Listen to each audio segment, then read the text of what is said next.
Sur le projet de règlement 324-224.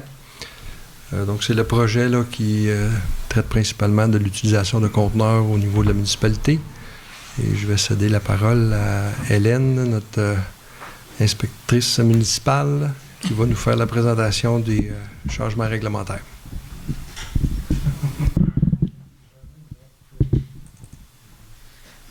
Bonsoir.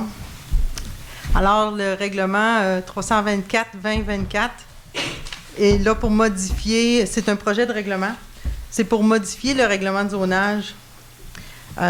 Donc, le premier article qu'on modifie avec le projet de règlement, c'est la définition de conteneur maritime.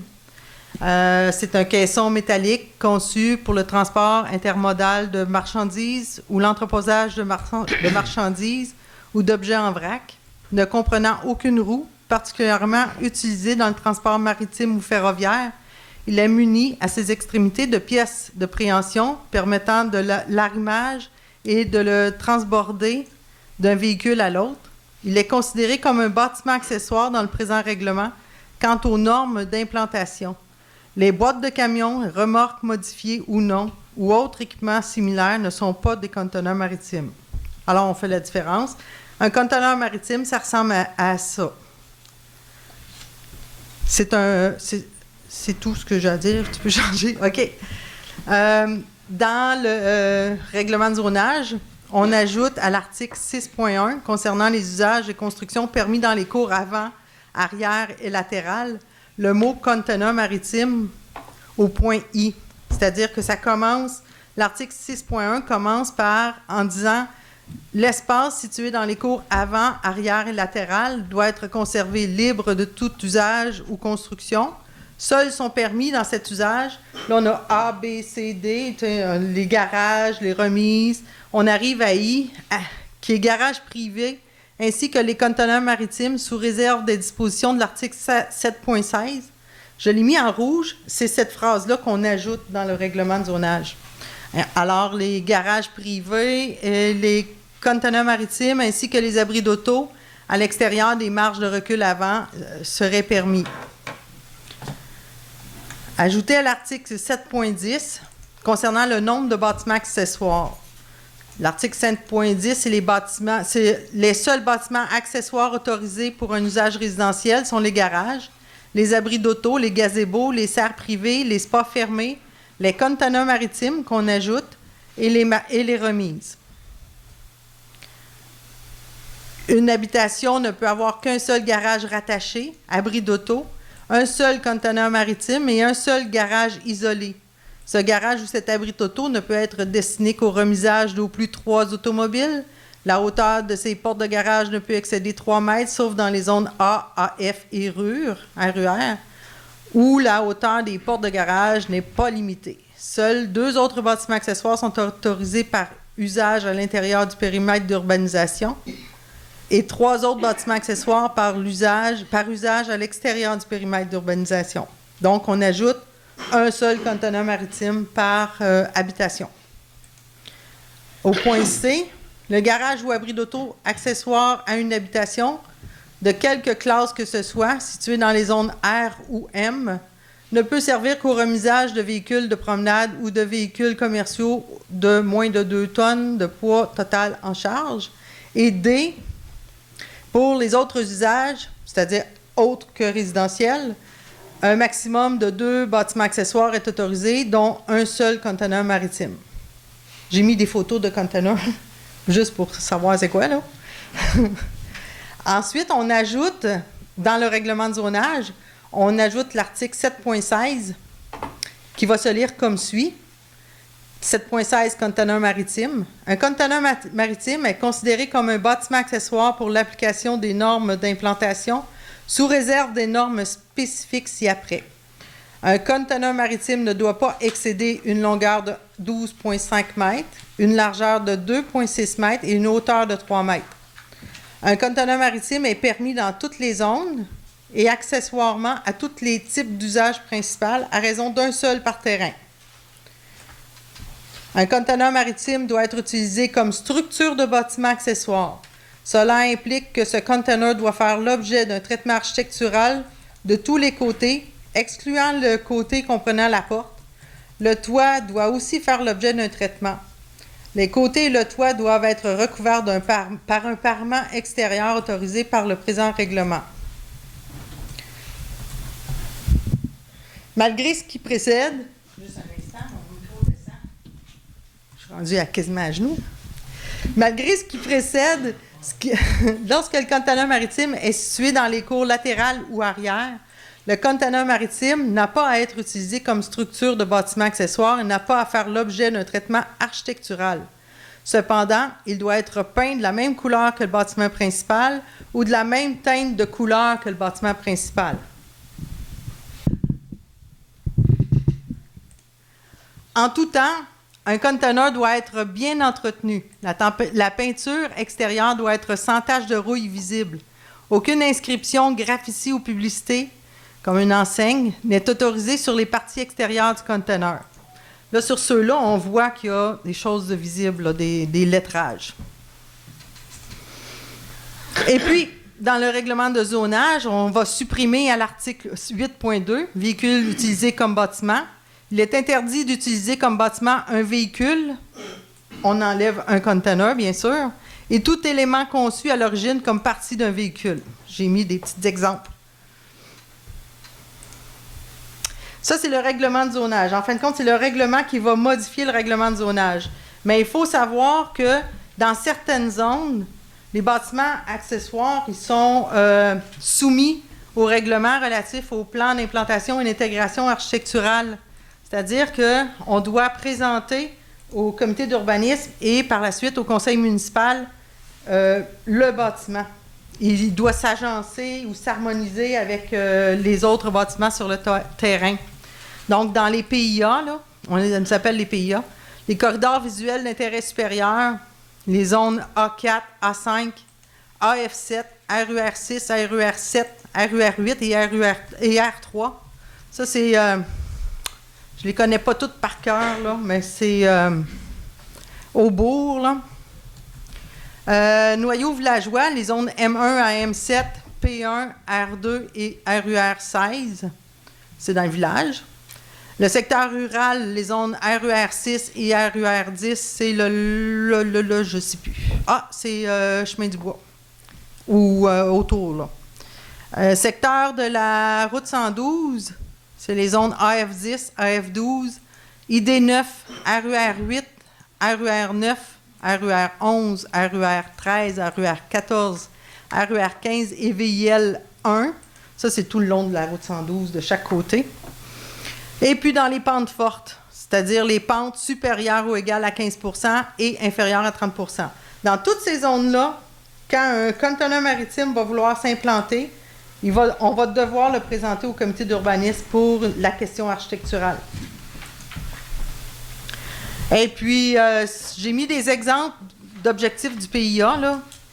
Donc, quand on analyse au comité d'urbanisme, quand on analyse un bâtiment, le PIA vise à assurer la protection du milieu naturel et à minimiser les impacts visuels et esthétiques négatifs. Le PIA vise à assurer l'intégration de nouvelles constructions et les modifications aux bâtiments existants dans le cadre bâti existant, tout en permettant la venue d'innovations. Les intentions poursuivies par le PIA sont d'assurer une intégration des constructions et des aménagements au milieu naturel et de créer une signature distinctive de la municipalité. Donc, c'est les objectifs avec les objectifs, il y a des critères d'évaluation. Le comité d'urbanisme vérifie les critères avec ce qu'on leur présente, là. C'est ce qui est le projet de règlement 324-2024. Pour ce qui est du... Jean-Marie, t'es plus fort que moi là-dessus, là. Là, normalement, par la séance de consultation, il va y avoir un avis public qui va annoncer la période référendaire. Ça va prendre au moins une des zones de la municipalité, des zones concernées. Dans le fond, c'est des zones complètes, c'est municipalité au complet. S'il y a une seule zone qui présente 12 signatures pour avoir, pas un scrutin, mais une procédure référendaire, il va y avoir la tenue d'un registre. La tenue du registre, là, le chef va être autour de 110, c'est un mauvais bonne. Mais ça se peut qu'il faut que je valide avec le DG à ce moment-là, le nombre d'électeurs. Si j'ai plus que 110 personnes à voter qui viennent s'enregistrer ce jour-là, à ce moment-là, la municipalité, le conseil a deux choix. C'est le projet où il doit aller en référendum. C'est la procédure à suivre. Les gens qui veulent s'opposer, par exemple, qui veulent le scrutin référendaire, il faut s'envoyer un écrit indiquant qu'ils sont pas d'accord avec tel article, etc. Moi, je les accumule quand je les ouvre, ça arrête là.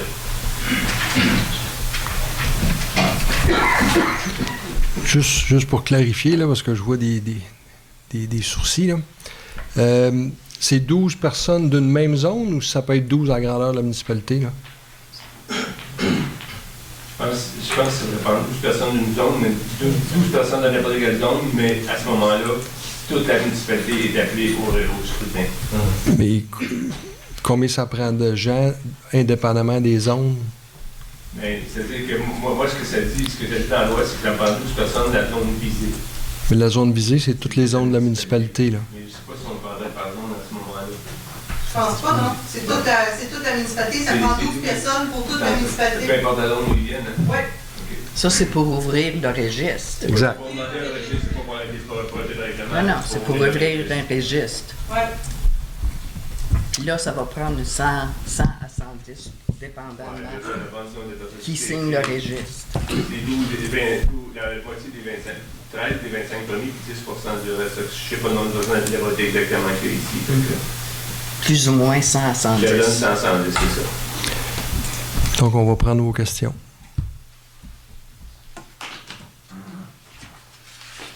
Excusez-moi. Guillaume Bierry, Chemin du Golfe. Je me demandais par rapport au PIA, si, vu que je ne m'y connais pas vraiment dans les zones, là, vous m'entendez? Oui. C'est mieux? OK. Ouais, on est proche. Est-ce que le chemin Saint-Anne est concerné par cette application? Chemin Saint-Anne, chemin du Golfe?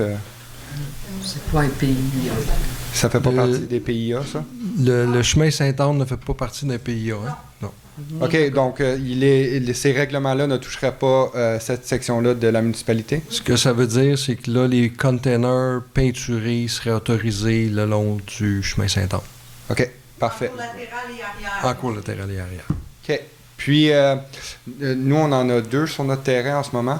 On se demandait si ça ne fait pas partie de la maison, comme je vois, il faut les pimper un peu, là, il faut qu'il y ait un beau revêtement alentour. Si ce n'est pas relié à l'entrée de la cour ni la maison, est-ce qu'on a besoin de quand même s'assurer que ça soit la même peinture que la maison ou bien c'est juste s'assurer que c'est propre? En cours latéral et arrière, dans le projet de règlement, ça dit qu'en cours latéral et arrière, il n'est pas obligé d'avoir un revêtement, mais il doit être peinturé de même teinte que la maison ou de la même couleur, même ton Parfait. que la maison. Mais la limite est quand même de 1 par terrain. Un par terrain, oui. C'est quand même de 1 par terrain, peu importe. Fait que si j'ai 600 arbres, c'est quand même 1 par terrain. C'est ce que le projet de règlement dit. OK. Est-ce qu'il y aurait une façon de faire un amendement pour, dépendamment de la distance de la maison, des choses comme ça? Là, on discute du... Fait que c'est juste OK, parfait. Parfait. C'est bon. Merci. Merci. D'autres questions? François vient. Je suis content de voir qu'il y a des membres du conseil qui sont là pour nous écouter ce soir. La dernière fois, ça n'avait pas été aussi bien que ça, là, mais je suis content que vous acceptiez de nous écouter. C'est le fun de parler des conteneurs, etc., etc. Là, il y a eu des référendums là-dessus, il y a eu plein de choses qui se sont passées. Mais je pense qu'on oublie le point le plus important. Je vais vous lire quelque chose ici, là, c'est la réglementation sur les véhicules utilisés comme bâtiment. C'est très simple. Il est interdit d'utiliser comme bâtiment un véhicule, un conteneur ou tout élément conçu à l'origine comme une partie d'un véhicule. C'est le règlement. 2 lignes. Facile. Tout le monde comprend ça. Maintenant, ma question, c'est, il y a des conteneurs en ville, là. Ils sont illégaux. On n'a jamais réussi à contrôler ça. Comment on va faire pour contrôler une réglementation qui va être passablement plus compliquée que ces 2 lignes-là, alors qu'on n'est même pas capable de faire respecter le règlement de 2 lignes? Ça, c'est ma première question. Je vais attendre vos réponses, puis après ça, je reviendrai.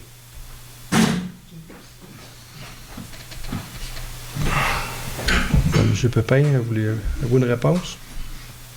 Voulez-vous répondre? Non. Non? Est-ce quelqu'un d'autre? Premièrement, quand tu as un règlement qui est flou, qui ne permet nulle part, c'est pas mal plus dur de l'accepter que si tu le permets à des endroits très spécifiques. Fait qu'en l'acceptant, tu spécifies les endroits qui seraient acceptables. Si je peux me permettre de répondre à votre oui. question. On a déjà un règlement qui est très court, très clair. Au niveau des conteneurs, c'est interdit. Il y en a déjà plusieurs dans la municipalité. C'est simple, on n'a pas les ressources présentement pour intervenir puis garder un œil, surveiller ça de très près. Alors, avec un règlement qui va multiplier de plusieurs fois le nombre de conteneurs et qu'on s'attend à ce que la peinture reste belle pendant des années, quelles sont les ressources qu'on va devoir affecter à ça juste pour s'assurer que les conteneurs restent peints et propres? Je ne sais pas comment on va y arriver. Mais c'est sûr que ça va prendre des ressources additionnelles. Donc, il faut s'attendre à ce que les gens aient une augmentation de compte de taxes pour payer des employés additionnels pour aller vérifier les conteneurs. Madame Pékin, vous dites que autrefois, c'était partout que les conteneurs étaient défendus. Maintenant, ça va être certaines zones. Ça devient encore plus compliqué à gérer qu'alors que dans la situation antérieure où on parlait de 0 conteneur nulle part. Fait que là, ça va être exponentiellement beaucoup plus compliqué, puis il va y avoir en plus de ça des critères à regarder, là. Quand on parle d'une peinture de la même couleur que la maison ou d'une teinte qui s'approche de la maison, ben si la maison est verte, du fuchsia, ça fit, là. C'est dans la même teinte de vert que la maison, là. Donc, moi, ce que je dis, c'est que si on pense que ça va être plus facile à gérer que par le passé, on se met un doigt dans l'œil, là. Je m'excuse. Mais si tu vas par le passé... Excusez, Mme Pékin. Pardon? C'est beau. T'avais-tu une question là-dedans, là? Non? Non, c'était une réponse au commentaire. Okay. D'autres questions? Mais pourquoi elle n'a pas le droit de parler? C'était pas une question, puis les questions s'adressent à moi et je donne les droits de parole. C'est toi qui décides si elle a le droit. Exactement. Sylvain Robert, j'ai rien vu dans les règlements par rapport à... Je sais qu'un peu partout dans la littérature, on s'aperçoit que souvent, les containers transportent des insectes nuisibles. Est-ce qu'il y a moyen de contrôler ça, puis est-ce que le règlement va l'adresser? Présentement, le règlement vous a été présenté. Non, il n'y a absolument aucun point qui adresse là, les insectes nuisibles là, qui pourraient être contenus dans des conteneurs et importés de d'autres pays. Oui. Denis Desrosiers, secteur Lac-Brousseau, chemin Sainte-Anne. J'ai fait une petite recherche, j'aime ça moi pitonner, j'ai fait une petite recherche municipalité, conteneurs maritimes. Et puis je suis allé voir certaines réglementations de différentes municipalités. Je pense par exemple MRC Témiscouata, Maniwaki, puis plus près de nous, Sainte-Cécile-de-Milton. Puis j'ai retenu certains points qui peuvent être... Un peu dans le micro. Oui. J'ai relevé certains points qui pourraient éclairer un petit peu. Je suis un peu d'accord avec ce que François vient de dire. Par contre, j'ai toujours pensé qu'on n'a pas les moyens de nos ambitions, dans le sens où permettre des choses de ce type-là, puis de les réglementer, bien, effectivement, ça va prendre des vérifications, comment on va les faire, qui va les faire.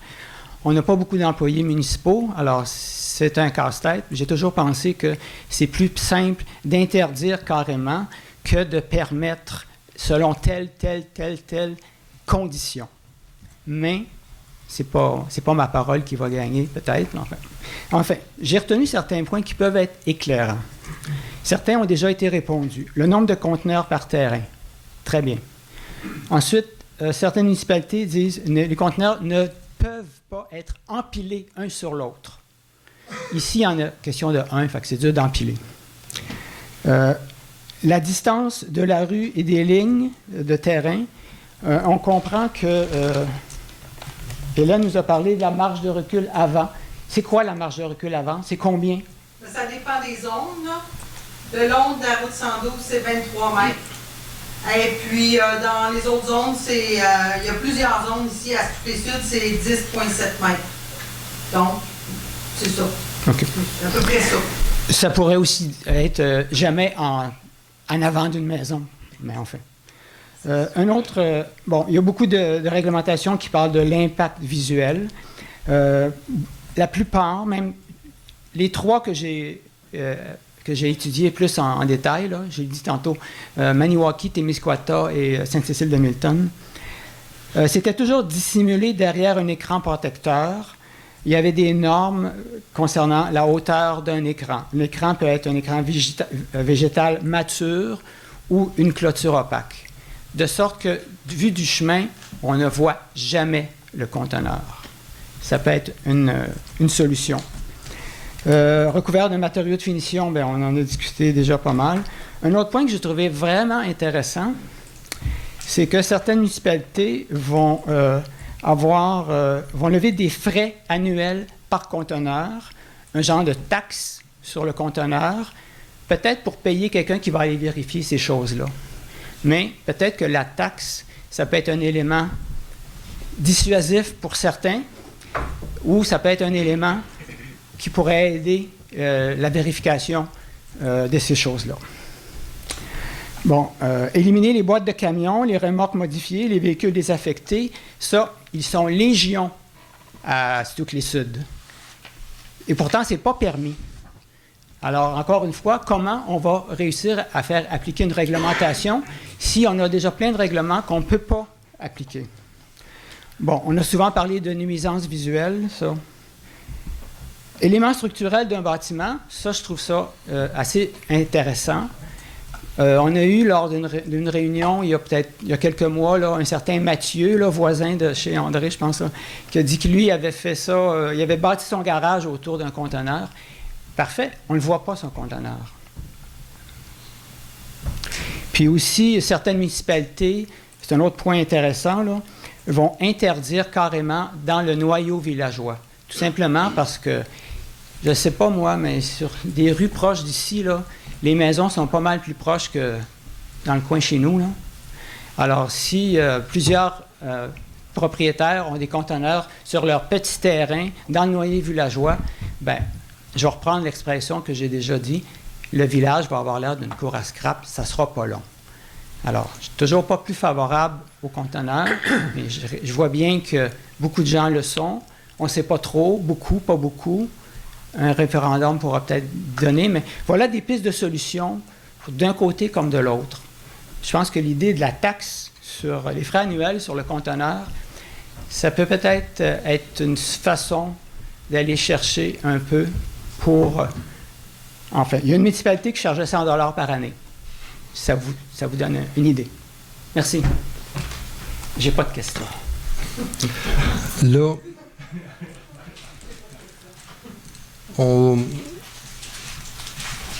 il est 7h30.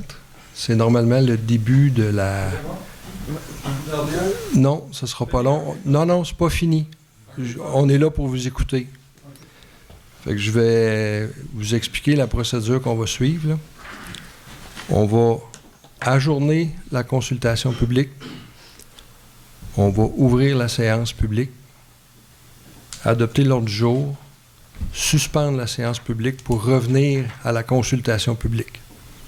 Fait que comme ça, bien, on respecte nos engagements là, de 7h30 pour la séance publique, là. Puis on va pouvoir continuer à vous écouter. Donc, fait que là, on lève l'Assemblée. On...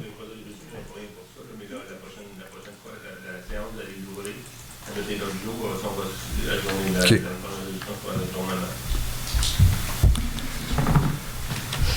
Donc, on va procéder avec la séance ordinaire du Conseil, mardi le 12 novembre 2024. Donc, ouverture de l'ordre du jour. C'est l'adoption de l'ordre du jour par Céline Delorme-Pékin en retirant le 8 et le 9. On va le rapporter.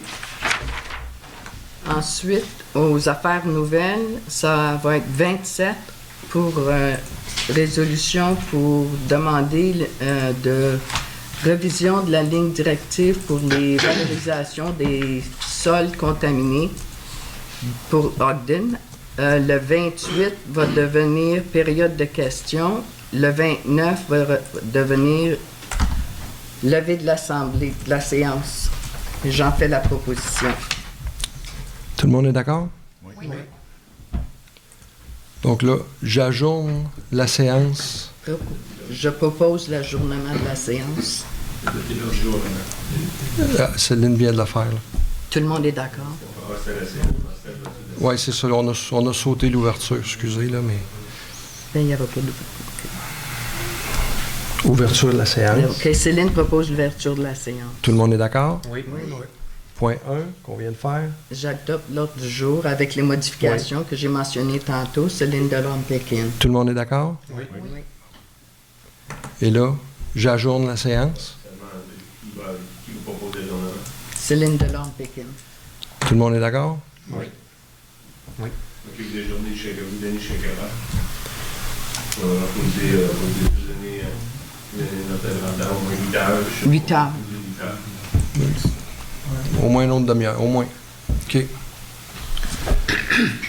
Donc, on revient à la consultation publique.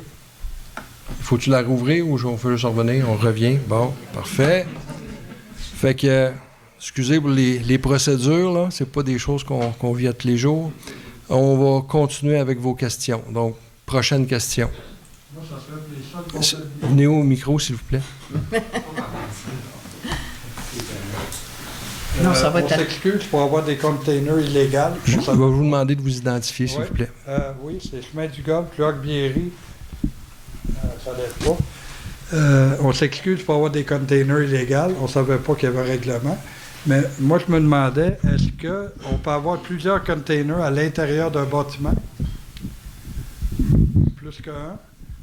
Dans la loi actuelle, pas le projet de loi. À l'intérieur d'un bâtiment. Mettons que j'ai un gros garage, puis j'ai 3-4 containers dedans pour faire une salle mécanique ou quelque chose du genre, où j'achète de plus en plus, on achète des équipements qui sont dans des salles, dans des containers. C'est un peu la manière que ça...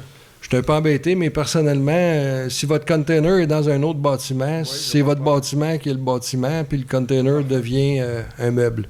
Parfait, merci. D'autres questions?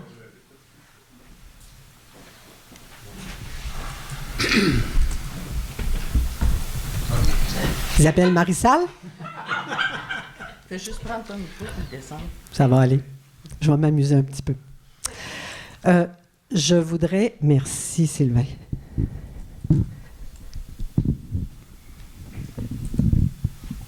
Là, si tu t'organises que j'ai à le tenir, là, par exemple, je vais être...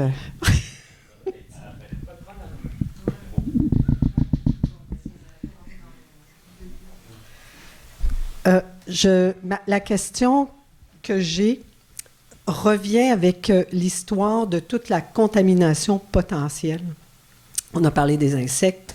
Évidemment, les conteneurs, ils peuvent se balader. Hein. Je me suis amusée à aller lire beaucoup là-dessus. Et l'agence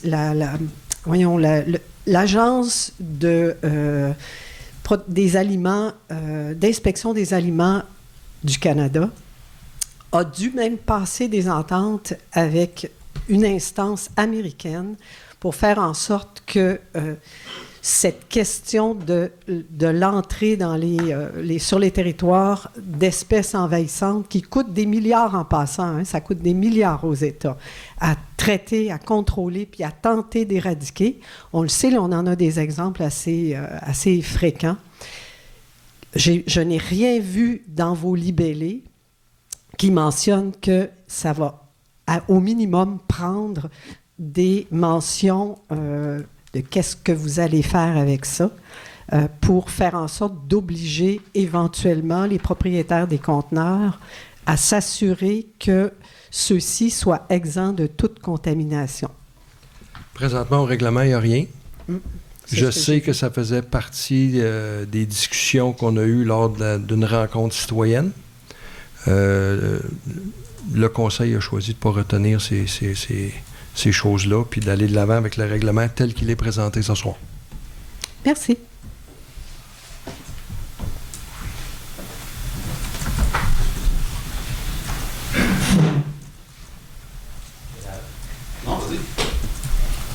Je voudrais juste faire une mise au point. François vient.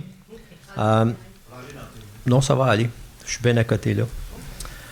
Il ne faut pas qu'il y ait de mésentente, là. Quand le problème des conteneurs avait été soulevé autrefois, les premières fois, le CCU avait étudié le problème. Et puis, comme mesure d'accommodement, parce qu'on savait qu'il y avait quand même passablement de conteneurs sur le territoire. En passant, est-ce que quelqu'un sait combien il y a de conteneurs ici à Stukely? Plusieurs, c'est n'importe où entre 50 et 2000 là, ou 1 million, mais en tout cas.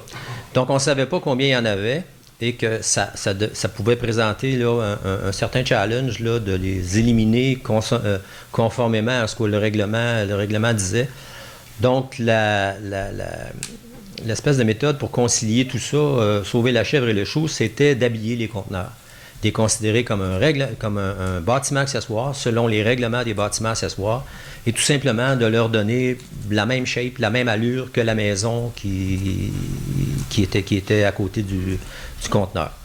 Là, on voit que le projet de règlement qu'on a ce soir baisse quand même passablement d'une coche. Là. On parle juste de peinture, puis on sait que la peinture, à moins d'aller chez Antirouille métropolitain régulièrement, ça ne dure pas longtemps, surtout sur un conteneur. Ça ne sera certainement pas une peinture là, qui est de qualité automobile, là, donc ça va rouiller. Et je répète encore ce que j'ai dit, on n'a pas, ou est-ce qu'on pense mettre en place des mesures pour essayer de contrôler ça? Je pense que la réponse a été non. Ça, c'est pour expliquer là, la position du CCU au niveau de les premières suggestions qui ont été faites sur les conteneurs. Là, maintenant, il y a un autre projet qui s'en vient, puis corrigez-moi, M. le maire, si je me trompe, mais on parle de diminuer la largeur et la superficie des terrains bâtissables. Est-ce que j'ai raison? Ça, c'est déjà en force. Ça a été accepté. On est passé de 100 mètres de façade à 50 mètres. Bon. Donc, on sait maintenant que les terrains... Il va y avoir une densité beaucoup plus grande de terrains construisibles. Ça faisait partie des objectifs, c'était d'augmenter la densification, de l'occupation des rues, de façon à ce qu'on soit plus nombreux à contribuer à leur entretien et au déneigement, plutôt que d'ouvrir de nouvelles rues. Et c'est une excellente idée. Par contre, le corollaire de ça fait qu'il va y avoir plus de possibilités de conteneurs qui vont traîner un peu partout là, sur la municipalité. En rapetissant les terrains, en ayant un terrain par conteneur, on vient de multiplier par 3 la possibilité d'avoir des conteneurs sur le terrain. C'est un petit peu préoccupant. Puis, si je peux me permettre, là, j'ai eu encore hier une rencontre de citoyens où il y avait des citoyens qui étaient inquiets de la présence de conteneurs qui risquaient peut-être de faire diminuer la valeur de leur propriété. Fait que c'est sûr que tu restes dans un beau quartier, puis tu te retrouves avec des voisins de chaque bord, puis un voisin en face qui te met un container. C'est peut-être... Ça fait moins vendeur, ça, c'est sûr. Personnellement. Mais je suis pas un expert. Puis mon dernier point, c'est... on en a parlé tantôt. Il n'y a pas dans le projet de loi absolument rien qui mentionne quelque chose au niveau de la certification des conteneurs, à savoir est-ce qu'ils sont exempts de produits chimiques, d'insectes, etc., etc. Est-ce que vous allez rajouter ça dans le projet de règlement? Pour l'instant, il n'y en a pas été question, mais c'est une consultation publique. Donc, c'est justement, on est là pour récolter l'information. Ça fera peut-être partie des discussions qu'on aura. Si je regarde l'ordre du jour, vous allez l'adopter aujourd'hui, ce règlement-là. Là. Exactement. Bon, donc ma question, c'est est-ce que vous allez au moins ajouter encore des mesures de sécurité additionnelles pour s'assurer qu'en plus de l'aspect visuel, il n'y aura pas un aspect écologique là, ou bactériologique là, qui va arriver avec ces choses-là? Entre la consultation publique et la continuité de la séance publique, entre la consultation puis la séance, avant de reprendre la séance, on va prendre quelques minutes pour discuter de vos commentaires. Prenez votre temps. Oui, M. Pépin? Pour vous, M. Vien, si vous avez regardé la consultation tantôt de tout ce qui est dans le PIA, tout ce qui touche le cœur villageois, ça veut dire tout ce qui va toucher les secteurs où les maisons vont être, les propriétés vont être restreintes à 50 mètres, ils vont avoir un devoir d'être recouverts. Il va falloir qu'ils suivent le CCU. Il va falloir qu'ils passent par le CCU. Fait qu'à ce moment-là, le point que vous avez apporté qu'on ignore, c'est complètement faux. On amène le point pour les terrains qui vont être de plus grande superficie, les terres agricoles, ces choses-là, eux vont être qui ne touchent pas au cœur villageois et le PIA, vont être exempts de pouvoir parce qu'ils ont plus grand terrain. Les terrains plus petits, eux, devront être quand même habillés, agencés, ils ne resteront pas container à 100%. Il va falloir qu'ils l'agencent un petit peu. Donc, vous savez qu'on oublie l'aspect visuel, c'est complètement faux. Je m'excuse, M. Pépin, là, mais la zone de 50 mètres est applicable dans les zones rurales et on va permettre, selon le règlement qui est proposé, des conteneurs peinturés dans ces régions, dans ces zones-là, avec 50 mètres de façade. Merci de la précision.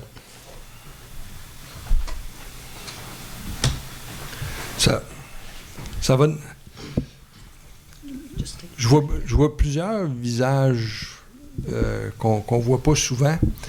Puis, ça vaudrait peut-être la peine de faire un petit historique de comment est-ce qu'on s'est retrouvé ici, là, parce que ce règlement là, sur les containers, là, ça fait déjà, là, ça doit faire 6 mois qu'on parle de ça. Là. Fait que ça a été... Ça vaudrait la peine, je pense, peut-être de faire le bilan là, de comment est-ce qu'on a abouti ici ce soir pour pas que vous pensiez là, qu'on a sorti un règlement là, d'un chapeau. Là, ça fait déjà longtemps là, que ça se discute. Là. Ça a été une évolution qui nous a amenés jusqu'ici ce soir. Là. Donc,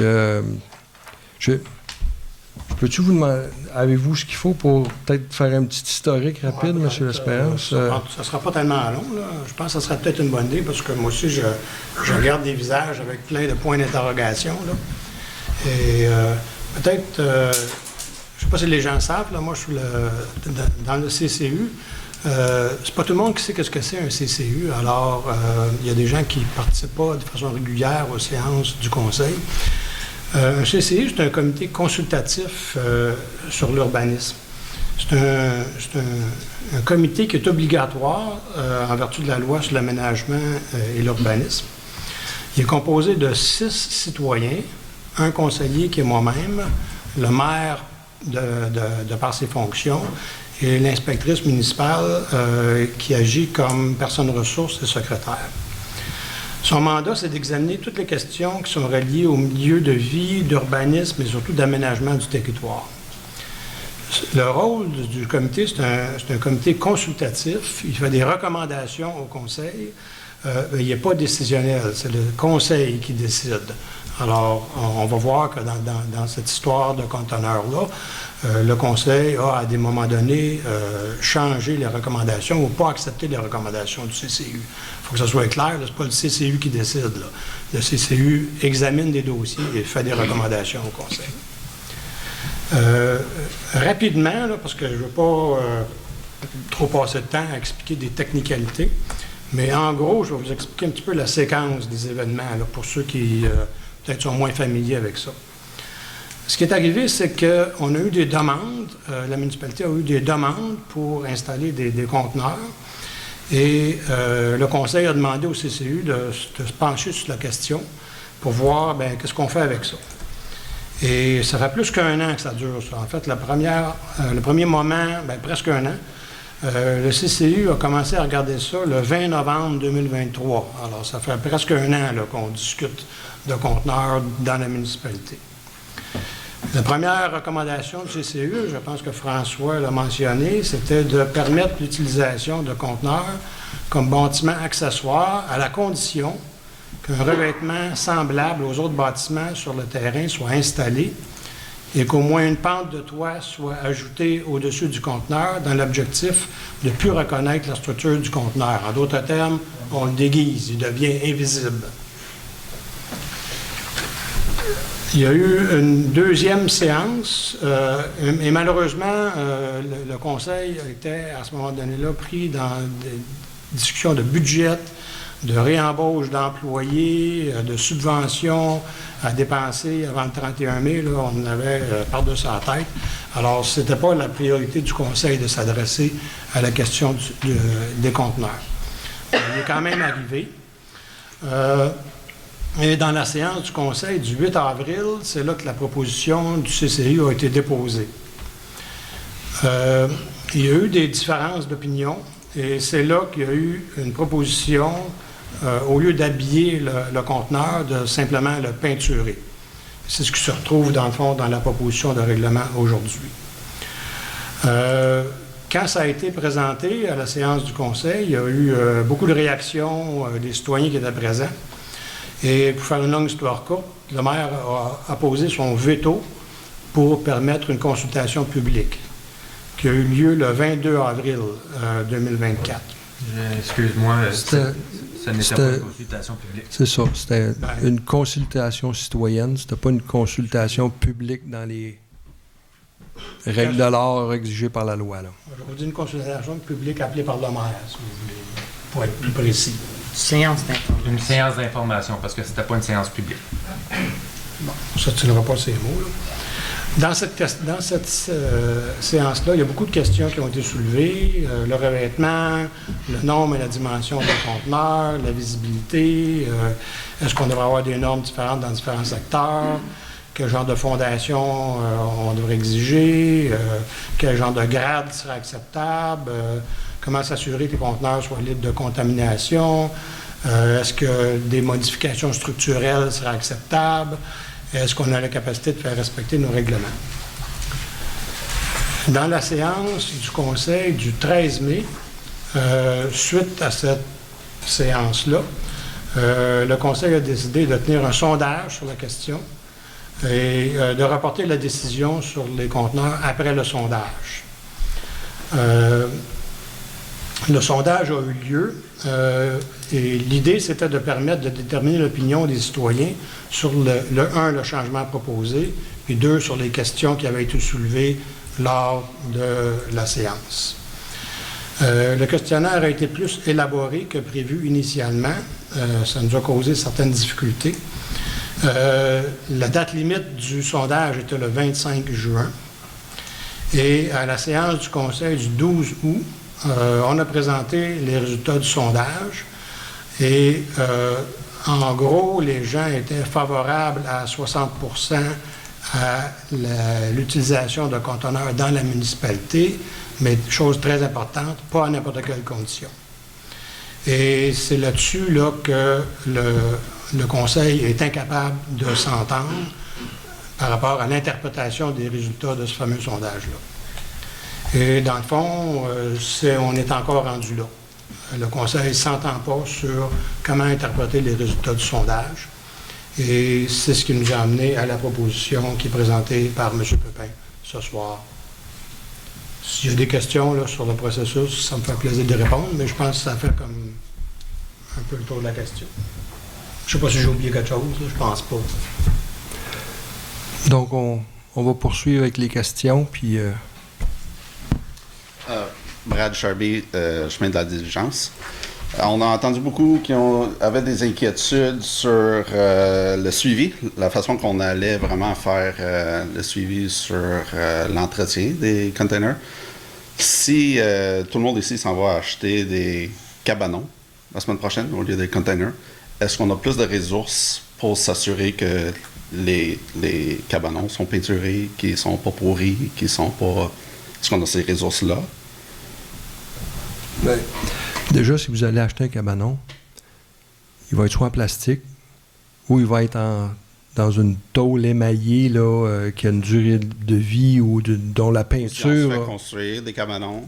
Encore là, moi je suis en train de me faire construire... On n'a pas besoin d'aller très loin. Les tôles qu'on achète aujourd'hui... Pour voir qu'il y a déjà des cabanons qui sont en train... qui ont un grand manque d'entretien. Oui. Mais ils ont quoi? 20 ans? Un container peinturé, là, c'est 3 ans, puis la rouille va sortir, là. C'est pas la même durée de vie qu'une tôle là, qu'on achèterait aujourd'hui qui est pré-peinte, là, qui a une durée de vie de presque... D'habitude, ils garantissent 15 ans ou 20 ans. Là.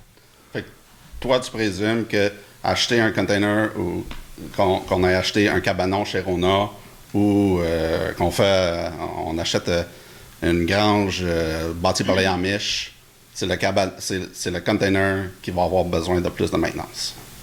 C'est le container peinturé que la rouille va ressortir le plus rapidement. Ça, c'est sûr, parce que n'importe quelle surface métallique peinte n'a pas la même résistance que quand c'est peint en usine avec des traitements ou de la peinture électromagnétique puis des choses comme ça. Là. Ils ont des procédés aujourd'hui là, qui sont capables de garantir leur tôle pendant 20 ans. Là. Moi, je vous garantis qu'une peinture sur un container, ça ne durera pas 20 ans. Mais ça, c'est mon opinion personnelle. Monsieur. Oui, Mme Pégan. OK. On achète un camion neuf, brand new, directement du concessionnaire. La peinture de ce camion-là durerait combien de temps, d'après vous?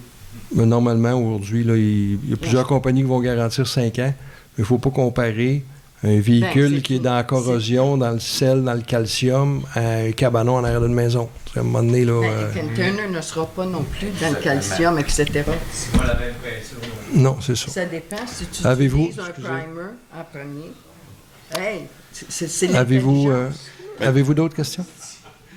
Oui. Est-ce que vous pensez, le fait qu'il y en a beaucoup qui sont ici parce qu'ils ont déjà des containers, et il y a des fermiers qui ont besoin d'entreposer certaines choses, certains équipements sur leur ferme, il y a des entreprises qui ont besoin d'avoir des containers tant qu'à laisser leur équipement pourrir en arrière, être au soleil, rouiller.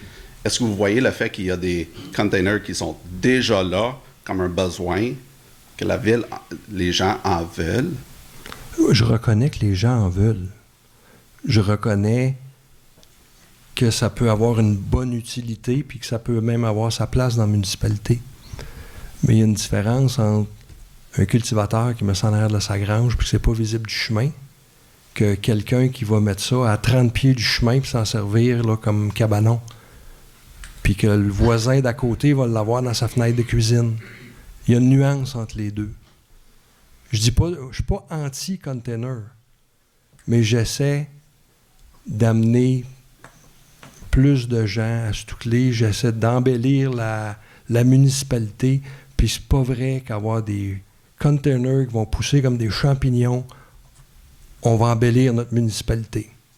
Parce que qu'on le veuille ou pas, un container, c'est pas joli. Pas une question, mais une observation. Je pense que la plupart du monde sont déjà d'accord du fait que personne ne va habiter à côté de quelqu'un qui met un container avec des lettres qui sont bleues, qui sont rouges dans la cour en avant. Mais je pense que la loi précise maintenant comment ça va être accepté. Et je pense que c'est déjà bien. Il y a eu plusieurs propositions de fait, là. Une des propositions qui a été faite, c'est de dire, OK, regarde, on va les permettre, les containers, mais s'il est visible d'un voisin ou il est visible du chemin, il faut qu'il soit habillé, qu'on ne le reconnaisse pas. S'il n'est pas visible du chemin puis d'un voisin, faites ce que vous voulez. Ça ne dérange personne. Moi, j'étais correct avec ça. Mais le conseil en veut plus. Le conseil veut permettre des containers peinturés, visibles de la route, visibles du voisin. T'es-tu intéressé que le voisin te mette un container peinturé en rose parce que sa maison est rose? C'est moi qui pose des questions. En avez-vous d'autres? C'est bon. Prochaine question.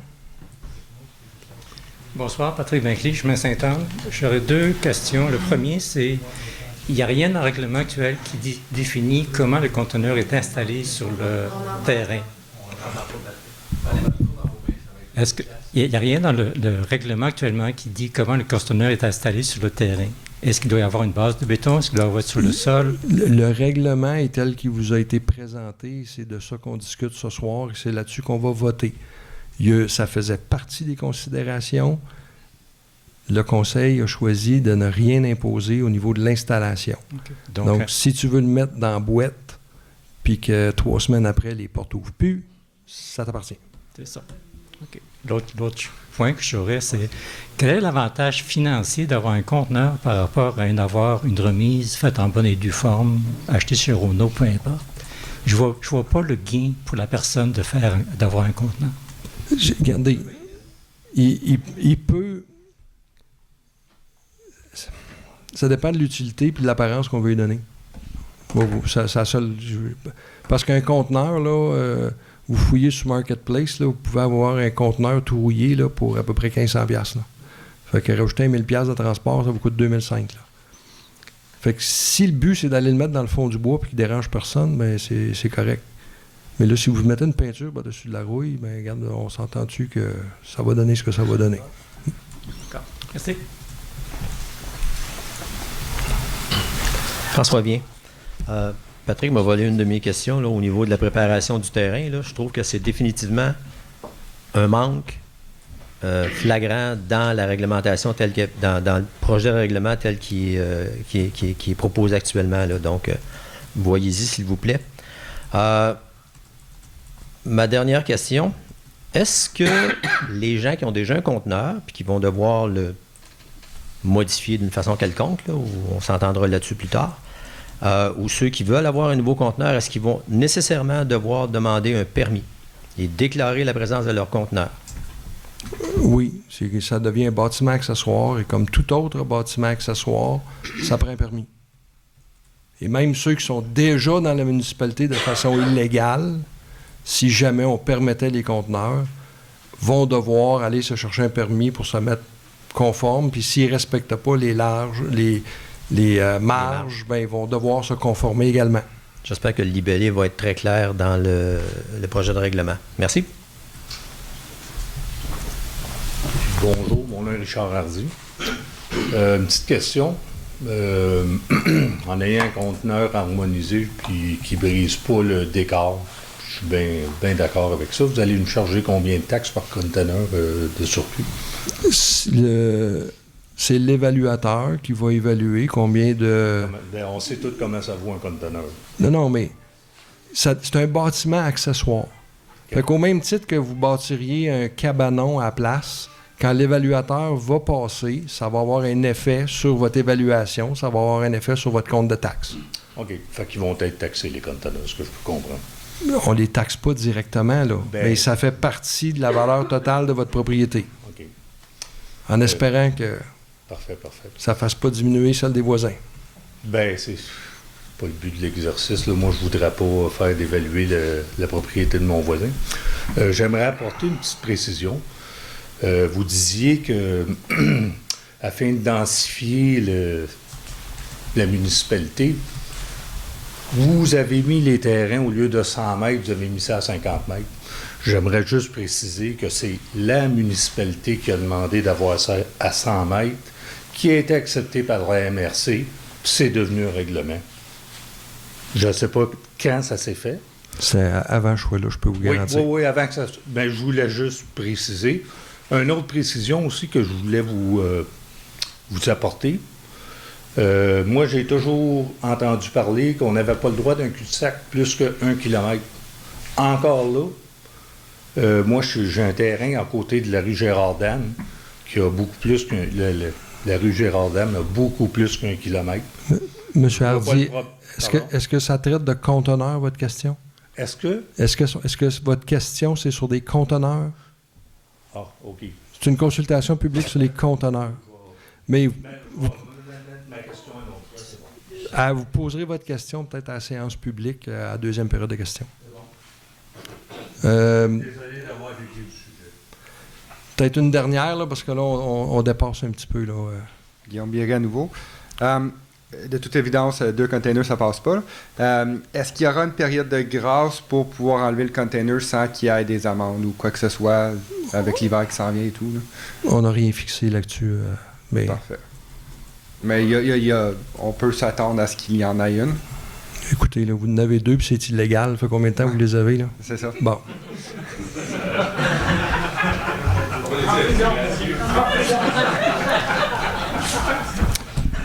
OK.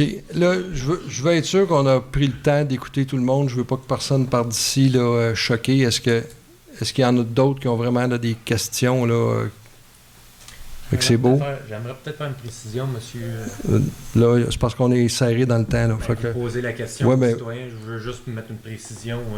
Nous, on va reparler de conteneurs à l'ordre du jour, de toute façon. Vous pourrez faire votre intervention à ce moment-là. Comme citoyen. Fait que... donc là, la procédure, on termine la séance publique. Donc, fin de la consultation publique. Et là, on va se prendre 5 minutes en bas.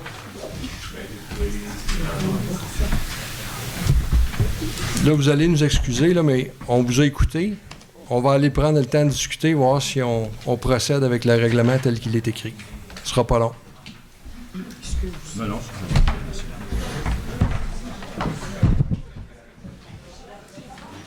Partez pas, là! Non! Je vais en prendre de l'air. Allô? Excusez-moi, s'il vous plaît. Je vais juste suivre avec ça.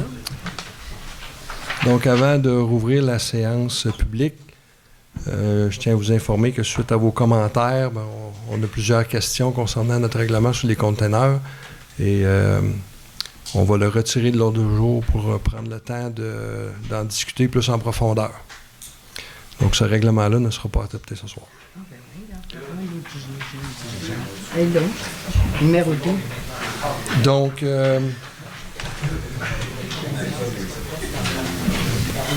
on va rouvrir la séance. Tu peux avoir un proposeur, puis oui? Céline Delambre-Pékin propose la réouverture de la séance avec un ajout à nouveau dans l'adoption de l'ordre du jour. L'item 10 va être retiré pour une date ultérieure. Tout le monde est d'accord? Oui. Donc, au point 3. Point 2, la période de questions. Ah oui, excusez. Oui, merci. Donc, on va procéder à la première période de questions. Est-ce qu'il y a des questions? Normalement, ça traite soit de l'ordre du jour ou de la séance du mois passé. Y a-t-il des questions? Pas de questions? Donc, on va passer au point 3. L'adoption du procès-verbal de la séance du 15 octobre. Véronique, je le propose. Tout le monde est d'accord? Oui. Au point 4, correspondance, on n'avait rien. Au point 5, les comptes à payer.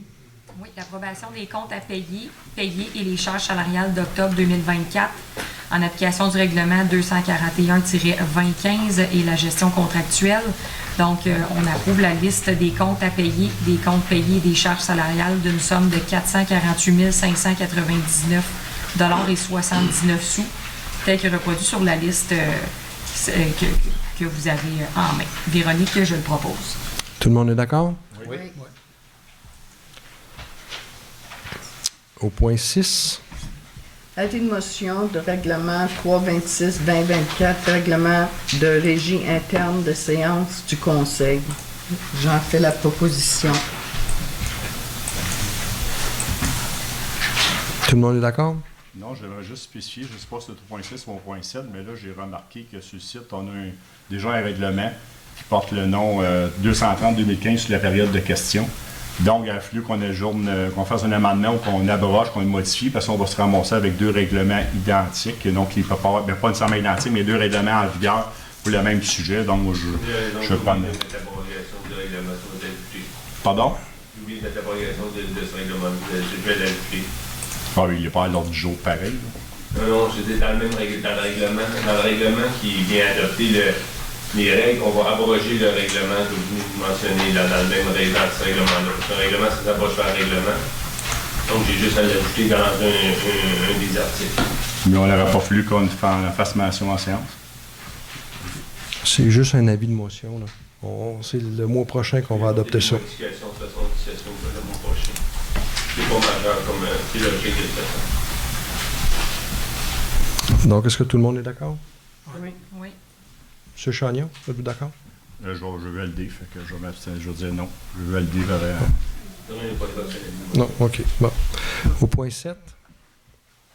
Dépôt et présentation du règlement 326-2024, règlement de régie interne des séances du Conseil. Point 8. Point 8 et 9 ont été retirés. Oui, donc le point 8 et 9 ont été retirés. 10 vient juste d'être retiré. Donc on passe au point 11. Adoption du règlement 322-2024 modifiant le règlement de zonage numéro 207-140. J'en fais la proposition. Tout le monde est d'accord? Oui. Point 12. Donc on parle du comité consultatif d'urbanisme.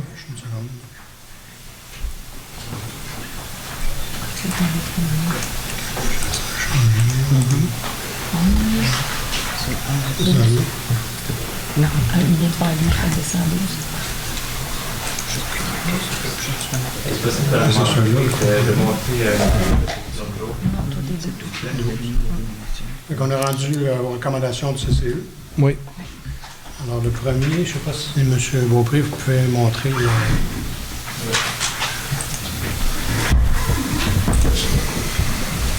Le premier projet qui a été présenté.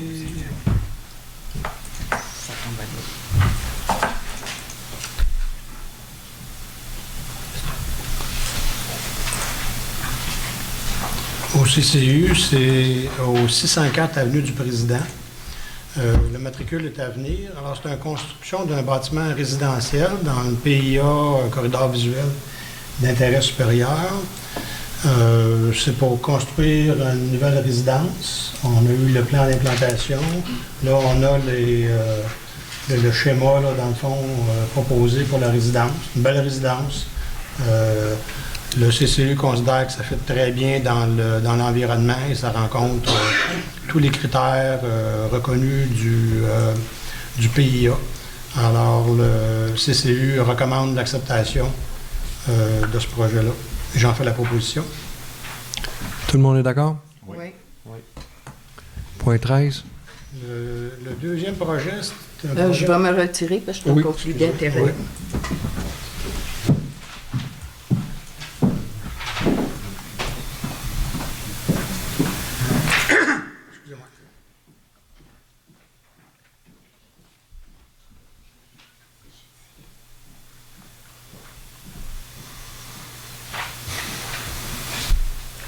Le deuxième projet, c'est une demande de dérogation mineure que le Conseil a reçue.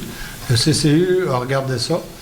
C'est une dérogation qui demande à permettre une marge avant de 8 mètres au lieu de 23 mètres et une marge latérale de à peu près 4 mètres au lieu de 5 mètres pour la construction d'un bâtiment résidentiel.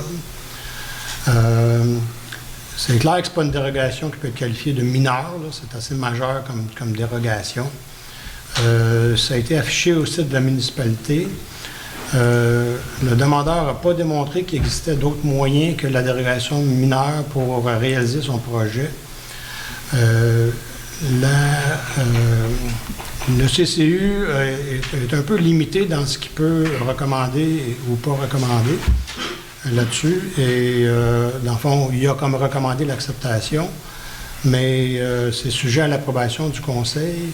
Et dans les circonstances aussi, il y a, je ne l'ai pas ici, M. Beaupré, mais il y a, on a possibilité que les gens ont la possibilité d'intervenir sur cette question-là. Je me suis prononcé sur la dérogation mineure, vous avez bien dit. C'est quoi le bâtiment? Il n'y a pas de bâtiment. La personne veut avoir le droit de construire, mais elle n'a pas la place pour le faire. Fait qu'elle demande une dérogation, dans le fond, de changer les règles du jeu. C'est ça, dans reconstruire quoi? Une maison. Pour une maison. Donc, on parle de 30% de la norme. La norme est 23 mètres, alors qu'on respecte 8 mètres. On appelle ça mineur, à mon avis. Allez-y. François Vien. Moi, je suis membre du CCU. J'ai participé à la réunion, à la rencontre là, qui a évalué ce dossier-là. Ça nous posait deux problèmes. C'est un terrain sur lequel il y a déjà eu une construction avant.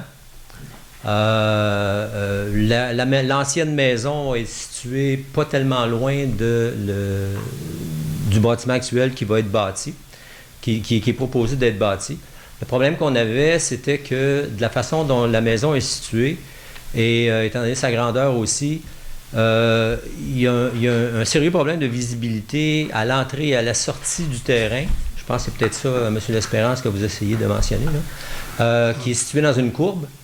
Donc, on a quand même demandé au Conseil de bien étudier la question en termes de sécurité publique, à savoir est-ce que ça peut poser un problème aux gens qui viennent sur la route et qui doivent sortir de la maison alors qu'ils ne voient pas d'avance les véhicules qui s'en viennent sur la route. C'est une zone de 80 km/h. On sait que généralement, ça roule 90 et plus, là. Si le Conseil décidait de ne pas accorder la dérogation, à ce moment-là, ben, le terrain deviendrait non construisible.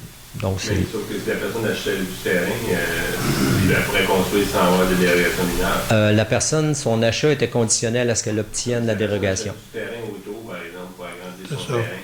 Le problème de sécurité va exister, mais on ne pourra pas l'empêcher. Oui, sauf que je ne suis pas certain si les terrains autour sont libres ou pas. Je fais juste mentionner les... Je fais juste mentionner ça, là. Est-ce qu'il y en a d'autres qui veulent intervenir? Monsieur...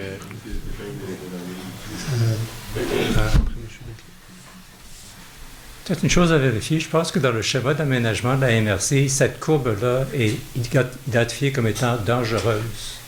Donc peut-être vérifier avec la SQ à savoir si vraiment c'est le cas et qu'est-ce qu'ils peuvent faire. Merci. Monsieur Pépin? Sur la propriété, vu que le terrain est déjà restreint, le champ d'épuration et le puits ne seront jamais conformes. Parce qu'on doit respecter entre le puits et le champ d'épuration un 100 pieds pour être légal. Ça, c'est toutes les propriétés à grandeur de la MRC. Là, avec la grandeur de la superficie, le puits se trouve présentement pratiquement au milieu du terrain. Donc, ne sera jamais capable de respecter la marge là, du champ d'épuration, sauf, comme M. Beaupré disait, s'il achète du terrain alentour de ses voisins. M. Beaupré, pouvez-vous montrer le schéma d'implantation? On le voit, là, c'est tout petit comme terrain. Là. Oui. C'est ça la problématique. Là. Ce qui me préoccupe, c'est ce que M. Pépin vient de dire aussi. Si la distance entre le puits artésien et le champ d'épuration ne respecte pas les normes, bien, il y a un risque de contamination au niveau du puits. Ça n'a pas le choix d'être respecté. Là. Si je ne me trompe pas, c'est des normes provinciales, ça. C'est avec un champ d'épuration standard, parce que s'ils mettent dans des systèmes UV, ça fait différent. Oui. Il peut y avoir un écoflow, quelque chose comme ça qui pourrait... Non. L'écoflow, je ne sais pas, mais les systèmes UV, ils demandent moins d'espace. Ils pourraient peut-être le respecter, mais M. Pépin a raison. Je ne peux pas le garantir, moi, je ne suis pas un technicien là-dedans. Là. Parce que tout c'est par rapport au système UV, mais on ne l'a pas travaillé encore 100%. C'est exactement. Il y aurait peut-être le système UV, mais encore là, la marge, je ne sais pas s'il y a une distance. Là. Mais tout champ d'épuration, que ce soit Bioness, ils ont tout un 100 pieds à respecter. S'ils ne le respectent pas, okay. on met les gens à risque de contamination. Est-ce qu'il y a d'autres interventions là-dessus? OK, on va procéder. Moi, je suis plutôt défavorable à votre compte. Contre. Mais non, attention, la résolution, elle propose de refuser la dérogation mineure. Vous votez contre, vous votez contre. Ah, OK. Merci de la précision. Ça fait rien, je peux juste pas mélanger. Merci. Je pensais que je votais contre la demande. Okay. Oui, on vote contre la demande. Contre la demande de dérogation mineure. Pour la résolution. Pour la résolution. Bon, okay. Donc, est-ce que tout le monde est... Je pense que c'est assez unanime. Là. Est-ce que tout le monde est d'accord pour voter pour la résolution de refuser la dérogation mineure? Oui. Oui. C'est adopté à l'unanimité. Bon. Céline? Oui. Vous pouvez rappeler madame. Oui, ce ne sera pas long. On va juste attendre Mme Pékin.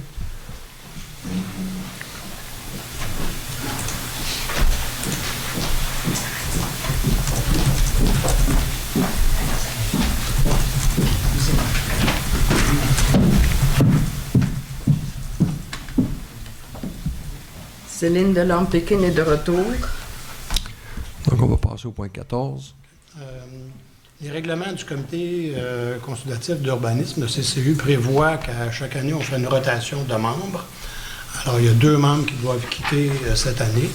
Et on a fait des demandes pour savoir s'il y avait des gens qui étaient intéressés de remplacer ces 2 personnes-là.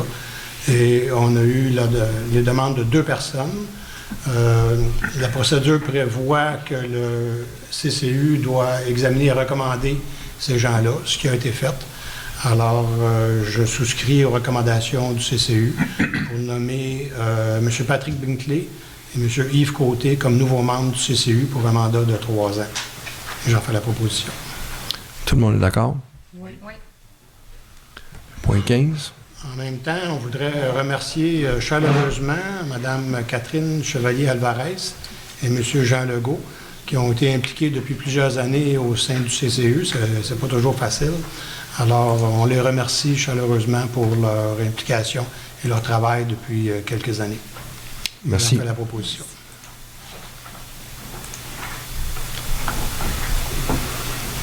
Donc, point 16.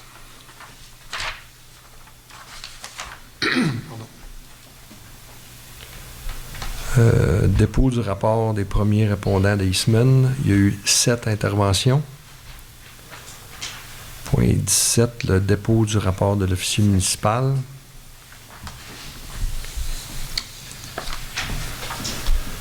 Donc, il y a eu, au mois d'octobre, 22 permis d'émis pour une valeur de 1 839 500 pour un montant de 2 372. Ce qui nous amène au cumulatif pour l'année à 133 permis pour une valeur de 6 161 334 pour un montant de 9 430.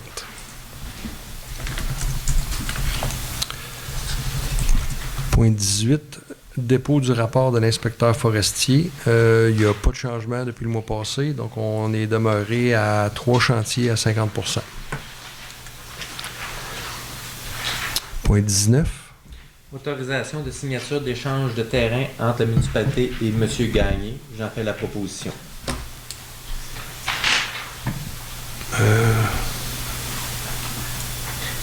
Sur la signature, dans le fond, c'est quand que nous avons fait la démarche, là, il n'avait pas été enregistré, transféré. Juste pour spécifier là, que c'est pour autoriser le maire François Réaume et le directeur général Jean-Marie Beaupré à signer. Donc, tu en fais la proposition? J'en fais la proposition. Tout le monde est d'accord? Oui. Point 20.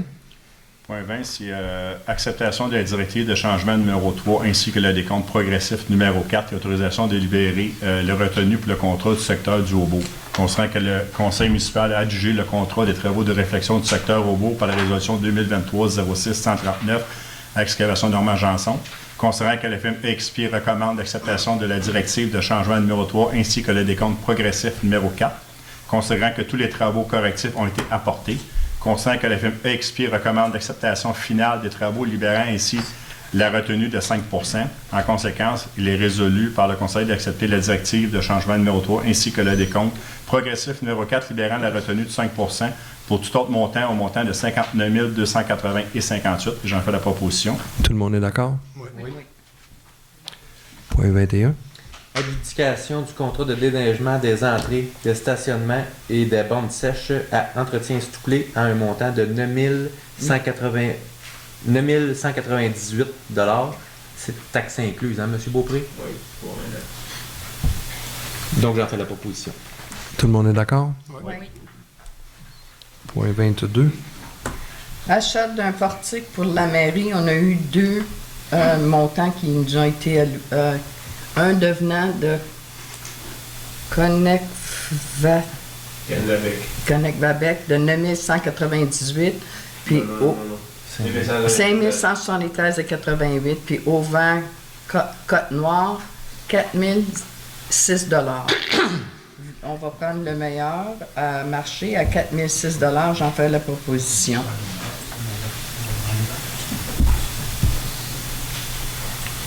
Tout le monde est d'accord? Oui. Point 23. C'est une résolution pour aller de l'avant avec la refonte de notre réglementation et de notre plan d'urbanisme qui date de 2007. Le schéma d'aménagement et de développement durable de la MRC prévoit qu'on doit, d'ici c'est avril 2026, si je ne me trompe pas, avoir complété cet exercice-là. Alors, il y a eu un appel d'offres auprès de différents fournisseurs potentiels. Et je ne sais pas si vous vous rappelez, il y a quelques mois, on avait identifié une série de paramètres ou de critères que les soumissionnaires devaient rencontrer. Il y a eu un comité qui a été formé pour examiner ces propositions-là. Et je tiens à souligner qu'il n'y a aucun membre du conseil qui était membre de ce comité-là. Donc, on n'avait rien à dire sur l'examen des propositions. Et la firme qui a été, pour le comité de sélection, choisie comme la meilleure, c'est la firme d'urbanisme qui est représentée par Benjamin Gauthier pour un montant de 45 900, toutes taxes incluses. La somme devrait être prise à même les excédents accumulés de la municipalité. Et j'en fais donc la proposition. Tout le monde est d'accord? Oui. Pour un nouveau plan d'urbanisme. Point 24. C'est une résolution pour l'adoption du calendrier des séances du Conseil 2025. Donc, Véronique, j'en fais la proposition. Tout le monde est d'accord? Oui. Point 25. Déclaration de la semaine de la petite enfance, j'en fais la proposition. Tout le monde est d'accord? Oui. Point 26. Une résolution pour l'acceptation des conditions de transport adaptées pour tous. Donc, pour notre participation cette année, participation financière pour un montant de 7 637. Oui, je viens de voir au bout de qu'est-ce pour 2025. Donc, 7 637 $. J'en fais la proposition, Véronique. Tout le monde d'accord? Oui. Point 27. C'est un appui pour la municipalité d'Ogden.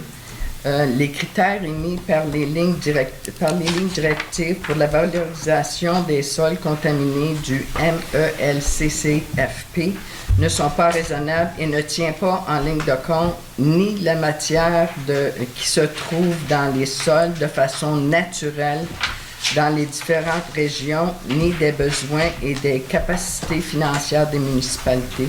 C'est qu'eux autres, ils ont été obligés de décontaminer un terrain qui est à contaminer naturellement avec du manganèse. Et à cause de ça, ça leur a coûté une fortune pour s'en débarrasser. Puis c'est quelque chose qui était naturellement dans le sol et non pas créé par un humain. Et donc, je fais la proposition qu'on supporte la municipalité d'Ogden. Céline Delorme-Pékin a fait la proposition. Tout le monde est d'accord? Oui. Donc, on est rendu à la période de questions. Y a-t-il des questions?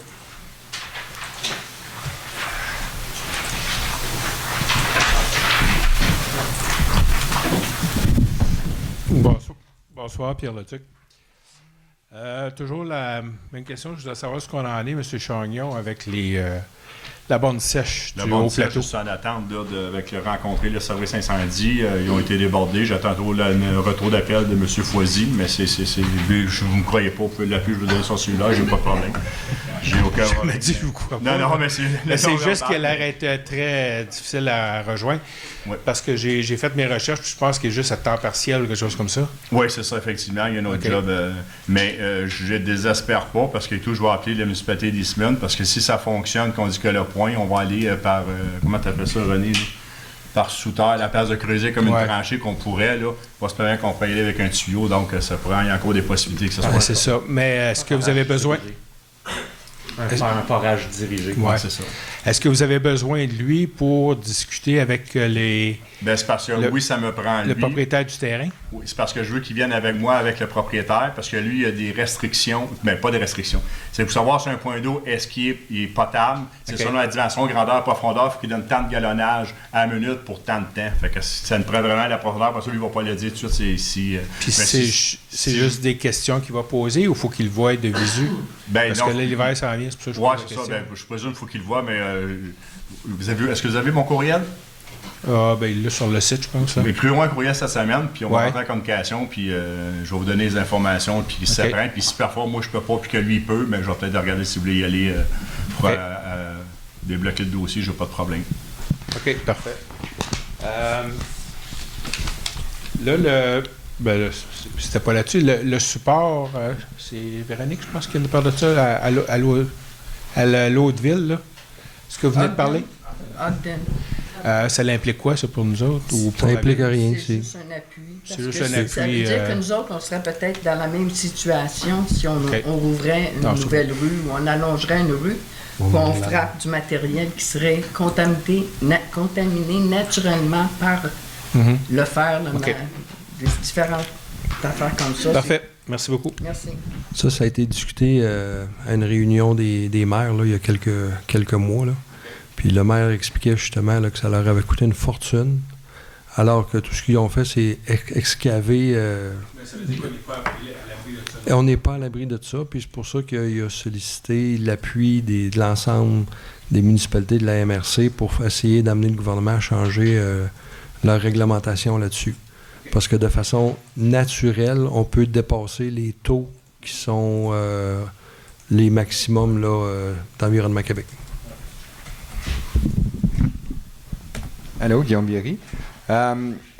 Auparavant, il y avait, je pense, une page Facebook, quelque chose, où est-ce qu'il donnait des informations sur des événements, des événements spéciaux de conseil. Est-ce que cette page Facebook-là existe encore? Est-ce que c'était géré par la municipalité?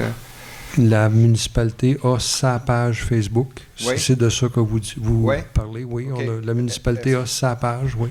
Parfait. Est-ce que vous pourriez me donner le nom? Vous me mettez des informations comme les journées de la famille ou des choses comme ça? Les consultations publiques, les séances du conseil, les événements spéciaux, d'habitude, là, tout se retrouve sur la page Facebook de la municipalité. OK. Fait que c'est pas nécessairement un groupe ou bien c'est parce qu'auparavant c'était un groupe? La page officielle, c'est municipalité du village de Stucley-Sud. Parfait. Je vais regarder là. Le groupe Info Citoyen, c'est géré par des citoyens et non la municipalité. Parfait. Merci. D'autres questions?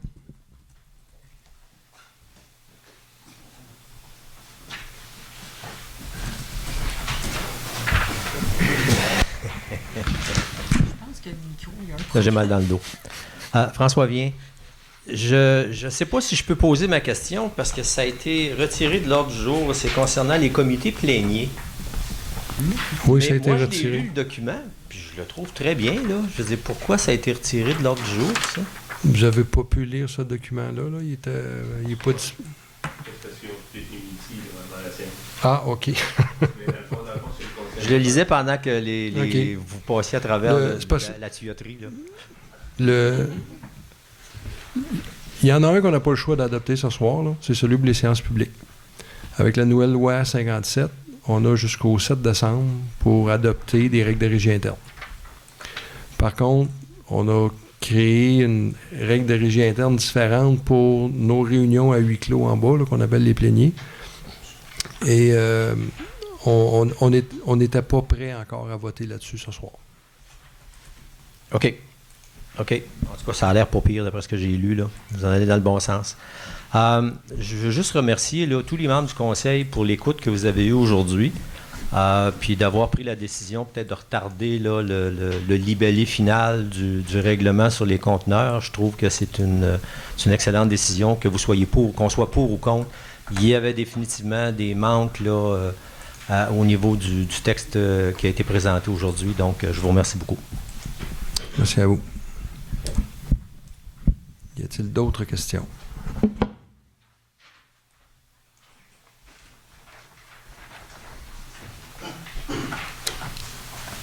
Donc, point 29. L'avis de l'Assemblée proposé par Céline Delorme-Pékin. Tout le monde d'accord? Oui. Bon.